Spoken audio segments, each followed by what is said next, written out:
नमस्कार, 22 जिले 22 खबर में आपका स्वागत है। मैं हूं आपके साथ पराग गुप्ता। केंद्रीय राज्य मंत्री कृष्णपाल गुर्जर ने कोरोना के बढ़ते खतरे को लेकर लोगों से सतर्क रहने की अपील की है। फरीदाबाद में रोटरी क्लब के कार्यक्रम में पहुंचे कृष्णपाल गुर्जर ने कहा कि कोरोना अभी गया नहीं है, कोरोना हमारे बीच है, इसलिए सावधान रहने की जरूरत है। कृष्णपाल गुर्जर ने कहा कि देश में सबसे तेज गति से वैक्सीनेशन का काम किया गया है। प्रधानमंत्री ने कीर्तिमान स्थापित किया है, इसलिए लोगों को लापरवाही नहीं करनी चाहिए। कोरोना को हराना है तो हमें भी कोविड प्रोटोकॉल का पालन करना होगा। सभी को अपना ध्यान खुद रखना पड़ेगा। कृष्णपाल गुर्जर ने लोगों से अपील करते हुए कहा कि सामाजिक दूरी बनाकर रखें, भीड़ भाड़ से बचकर रहें, कहीं बाहर या मार्केट में जाएं तो मास्क लगाकर निकलें। अगर इन जरूरी चीजों को लोग अपना लेंगे तो ही कोरोना से जीत पाएंगे।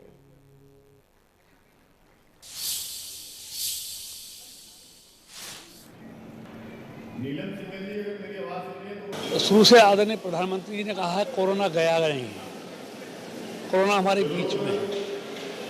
वो कहते हैं ना, सावधानी हटी दुर्घटना घटी।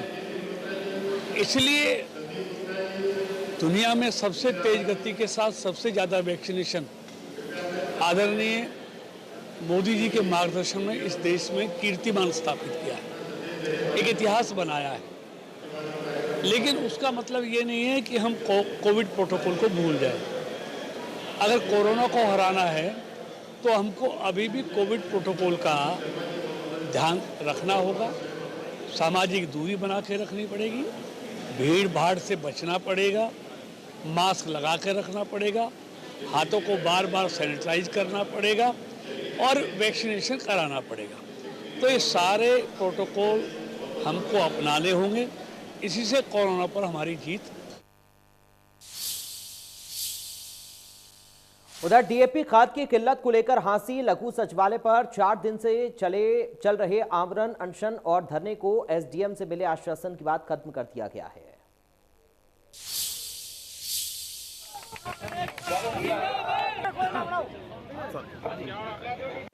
क्रांतिकारी किसानों ने हंसी के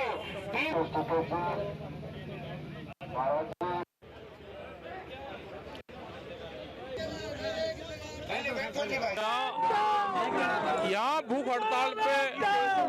हड़ताल पे किसान बैठे हुए थे, फर्टिलाइजर नहीं मिल रहा, तो उस कारण यहाँ पे आए। अनशन पे लोग थे तो उनका अनशन तुड़वाया, अधिकारी यहाँ पे आए तो बातचीत हुई है उनसे। तो क्या बातचीत हुई है? प्रशासन ने क्या आश्वासन? प्रशासन ने ये कहा कि कल तक फर्टिलाइजर आ जाएगा, ये कल तक का आश्वासन उन्होंने। सारे डिस्ट्रिक्ट के लिए 1700 MT यानी कि लगभग 34,000 बैग जो है ना आएंगे, जो कि इफको के हैं और जो सोसाइटीज हैं उनमें भेजे जाएंगे, वो और कहीं नहीं भेजा जा सकता। तो मैं आदरणीय विधायक जी भी आए हैं, आदरणीय टिकैत साहब भी आए हैं। मैं एक अनुरोध करूँगा कि आप जो ना अपने साथियों को DAP है, ये सारा DAP है। मैं दोनों नेताओं से अनुरोध करूँगा कि अपने साथियों को कहें कि या इनसे निवेदन करें कि जो है ना हमारा जो कि रैंक लग जाएगा तो इस धरने को खत्म करने का, या जैसे भी आप लोग। बहादुरगढ़ में महिला किसानों की हादसे में हुई मौत के बाद आंदोलनकारी किसान गमगीन और गुस्से में हैं। मृतक महिलाओं के पोस्टमार्टम से किसानों ने मना कर दिया है। किसान नेताओं का यह कहना है कि इस हादसे के पीछे कोई बड़ी साजिश हो सकती है, इसलिए जब तक आरोपी ट्रक ड्राइवर गिरफ्तार नहीं हो जाता, उसके बैकग्राउंड का पता नहीं चल जाता है, तब तक पोस्टमार्टम नहीं कराया जाएगा। किसान नेताओं ने मृतक महिला किसानों का कर्जा माफ करने, 10 लाख रुपए मुआवजा देने और परिवार से एक व्यक्ति को सरकारी नौकरी देने की भी मांग की है। हादसे के बाद पुलिस भी एक्टिव हो गई है, ट्रक की सारी डिटेल खंगाल ली गई है। एसपी वसीम अकरम ने घटनास्थल का जायजा लिया, आंदोलनकारी किसानों से बात की और भरोसा दिलाया कि जल्द से जल्द आरोपी को गिरफ्तार कर दिया जाएगा। किसान नेताओं को साथ लेकर पूरे हादसे की जांच की जाएगी। किसानों को जांच से पूरी तरीके से संतुष्ट भी किया जाएगा। दरअसल जज्जर रोड पर एक डिवाइडर पर बैठी महिला किसानों को तेज रफ्तार ट्रक ने कुचल दिया था। हादसे में 3 महिला किसानों की मौत हो गई थी और एक महिला किसान घायल हो गई थी।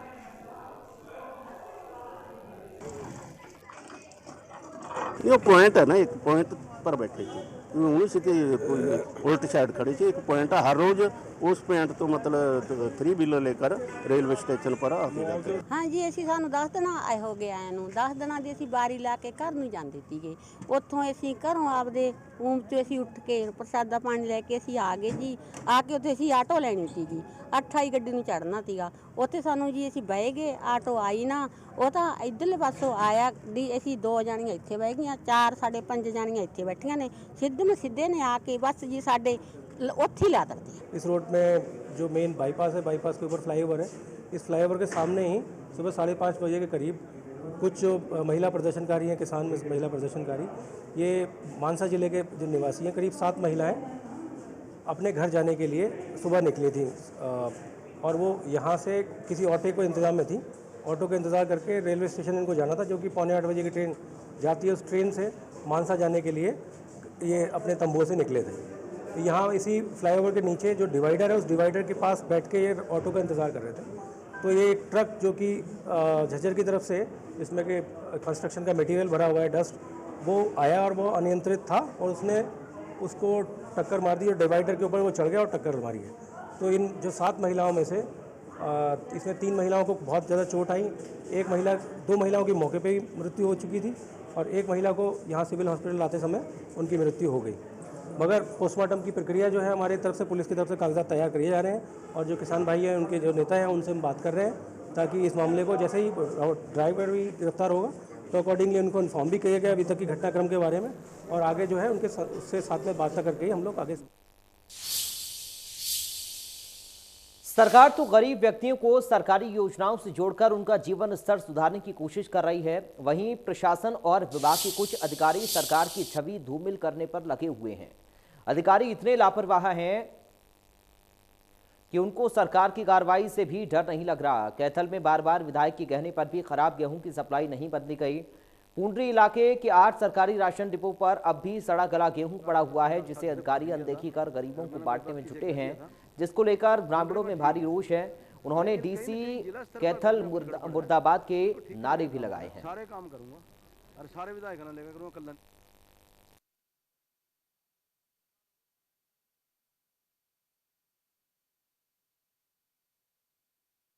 खराब कणक,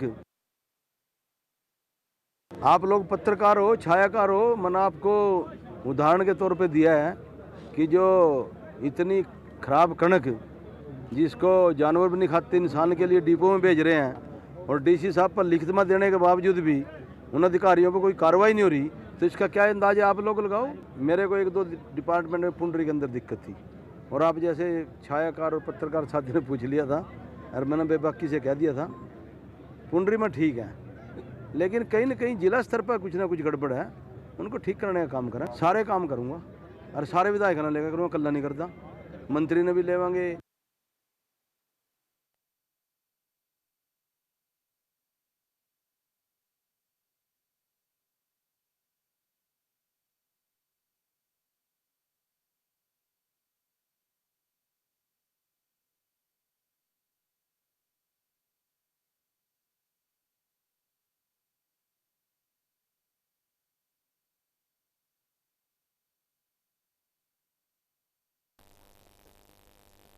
तो सरकार की पूरी कोशिश है कि जो जरूरतमंद लोग हैं उन तक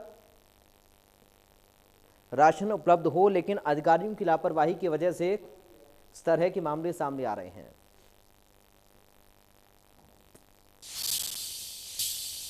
सोनीपत में डेंगू का प्रकोप रोजाना बढ़ता जा रहा है। ग्रामीण इलाकों में हर तीसरे घर में डेंगू से संक्रमित मरीज मिल रहे हैं, जबकि स्वास्थ्य विभाग के मुताबिक रोजाना 30 से 40 मरीज ही डेंगू के मिल रहे हैं। ग्रामीण क्षेत्रों में फॉगिंग भी हो रही है और अधिकारियों का ये कहना है कि वो लगातार ग्रामीण क्षेत्रों में निरीक्षण भी कर रहे हैं।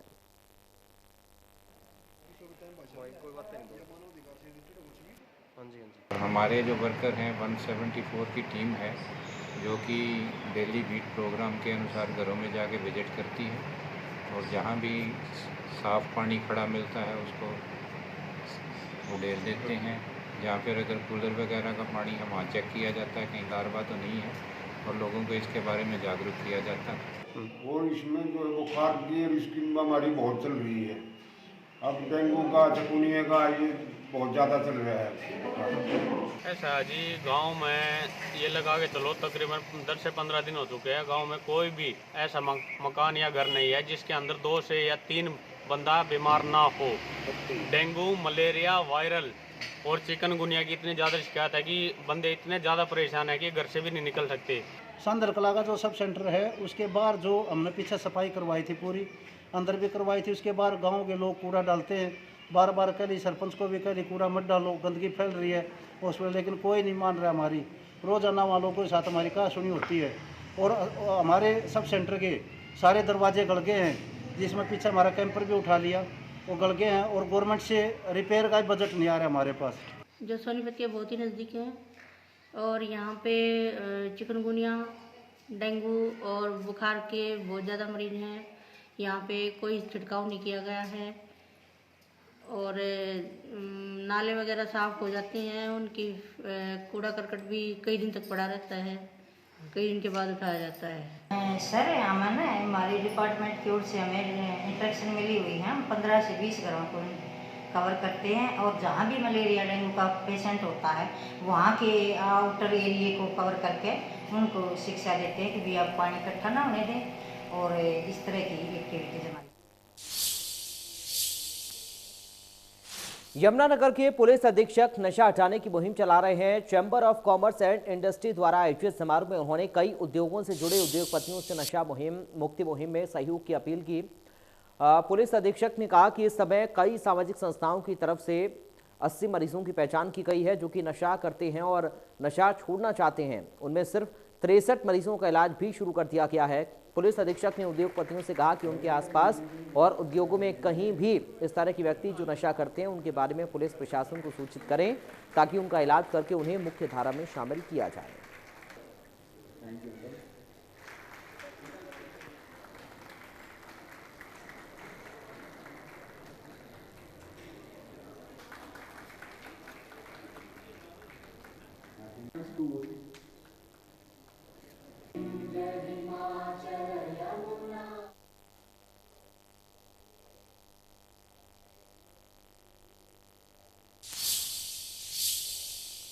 उधर टोहाना के गांव कन्हड़ी के राजकीय स्कूल में सांप निकलने से हड़कंप मच गया। सूचना पाकर वन्य जीव रक्षा दल की टीम ने घंटों मशक्कत के बाद सांप को काबू किया और उसे सुरक्षित स्थान पर पहुंचा दिया।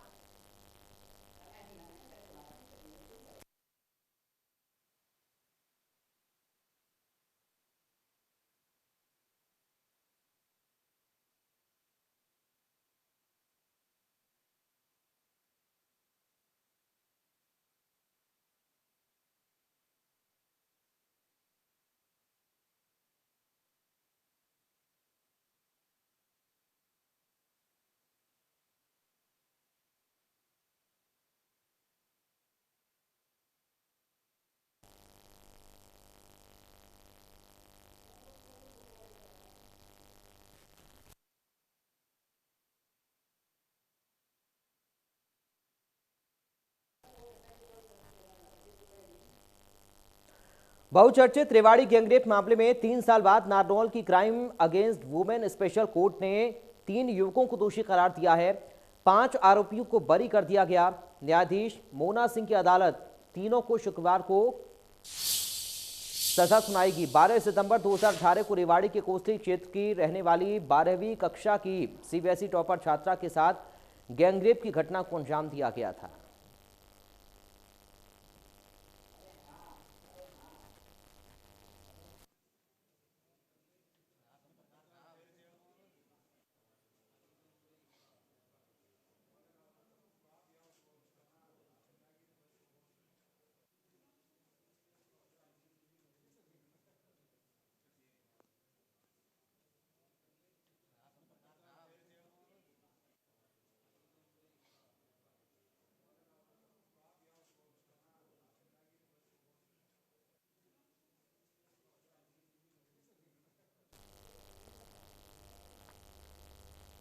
उधर नूंह के ताबड़ू में बिजली कर्मचारियों ने प्रशासन के खिलाफ नाराजगी जाहिर की है।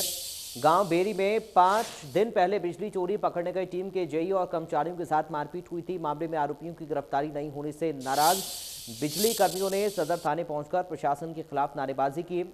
सैकड़ों कर्मचारी थाने पहुंचे और सदर थाना प्रभारी के नाम ज्ञापन देकर जल्द आरोपियों की गिरफ्तारी की मांग की है।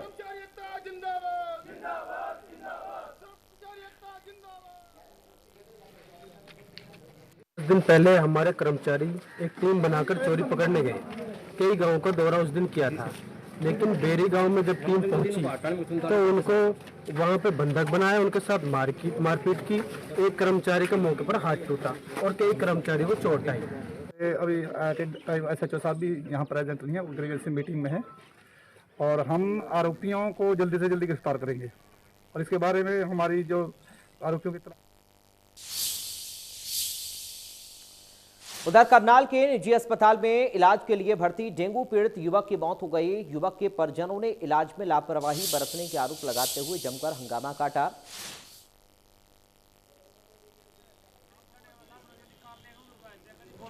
कल सूचना मिली थी, एक पंकज नाम का लड़का रसूल पर गया था, वो वहाँ एडमिट करा गया 26 तारीख को डेंगू के संबंध में। उसके इलाज के दौरान उसकी मौत हो गई थी। परिवार वाले गिरफ्तारी की मांग कर रहे हैं, क्या कुछ कार्रवाई की जाएगी? नहीं, ऐसी कोई बात नहीं है, पर ये तो कार्रवाई की जा रही है। जो भी कानूनी कार्रवाई होगी, जिस प्रकार के बयान देंगे, पोस्टमार्टम रिपोर्ट आएगी, जांच आएगी। गुरुग्राम में महिला के साथ एक साल में अलग अलग 7 आरोपियों के रेप और यौन शोषण के मामले में राज्य महिला आयोग की अध्यक्ष प्रीति भारद्वाज की ओर से हरियाणा पुलिस के DGP को SIT गठित करने के निर्देश दिए गए हैं। महिला आयोग ने कमिश्नर पुलिस गुरुग्राम को पत्र लिखते हुए अभी तक की गई कार्रवाई की रिपोर्ट भी मांगी है। आपको बता दें कि रेप और यौन उत्पीड़न के विभिन्न धाराओं के अंतर्गत 7 FIR गुरुग्राम के 7 अलग अलग पुलिस थानों में दर्ज कराई गई हैं। देखिए, ये केस एक बहुत ही टिपिकल है, थोड़ा सा बहुत यूनिक इसको कहेंगे कि एक अपवाद एक्सेप्शन काइंड का ये केस है। तो हरियाणा महिला आयोग, हम विशेष निकाय हैं, महिलाओं के सामाजिक, आर्थिक, कॉन्स्टिट्यूशनल कानूनी अधिकारों का संरक्षण करना हमारा परम धर्म है, कर्तव्य है।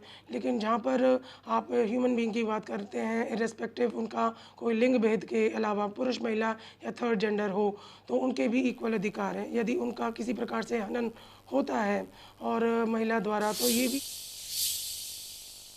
गुरुग्राम में पेट्रोल शतक पार कर चुका है। जिले में पेट्रोल का रेट 105 रुपये 85 पैसे प्रति लीटर के हिसाब से हो गया है। तो वहीं डीजल की कीमत की बात करें तो 97 रुपये 77 पैसे डीजल की कीमत है। संवाददाता संजय राठौड़ की रिपोर्ट देखिए। लगातार बढ़ रहे डीजल पेट्रोल के बाद आज एक बार फिर डीजल पेट्रोल के दाम बढ़ा दिए गए। गुरुग्राम की मैं बात करूं, गुरुग्राम में जो पेट्रोल है 105 रुपये 85 पैसे हो गया और डीजल की मैं बात करूं 97 रुपये 77 पैसे हो गए। तो कहीं ना कहीं जिस तरीके से 20 से ज़्यादा बार एक महीने के अंदर डीजल जो पेट्रोल के दाम है वो बढ़ा दिए गए, जिससे कि जो आम जनता है काफ़ी सख्ते में नज़र आ रही है। जिस तरीके से आए दिन डीजल और पेट्रोल के दाम बढ़ रहे हैं, मैं पेट्रोल पंप में मौजूद हूँ, लोगों से मैं ज़रूर बात करूँगा। भाई साहब, किस तरीके से देखते हैं आए दिन डीजल और पेट्रोल के जो दाम बढ़ रहे हैं? देखना क्या है जी, ये सरकार अपनी मनमानी कर रही है, दिन ब दिन रेट बढ़ाई जा रही है। जब ये विपक्ष में थी तो यही ब्लेम लगाते थे कि पेट्रोल के दाम बढ़ रहे हैं, डीजल के दाम बढ़ रहे हैं। आज ये क्यों नहीं बोलते भी किस वजह से बढ़ रहे हैं? जेब पे कितना असर पड़ता है इस चीज़ से? जेब पे हज़ारों रुपये महीने का असर पड़ रहा है। अपने पेट पे पट्टी बांध के गुजारा कर रहे हैं। जो आगे क्या होगा हमें इसके बारे में अंधकार ही नज़र आ रहा है, अच्छाई नज़र नहीं आ रही है। तो फिलहाल इन तमाम खबरों के साथ इस बुलेटिन से मुझे दीजिए इजाजत। आप देखते रहिए इंडिया न्यूज।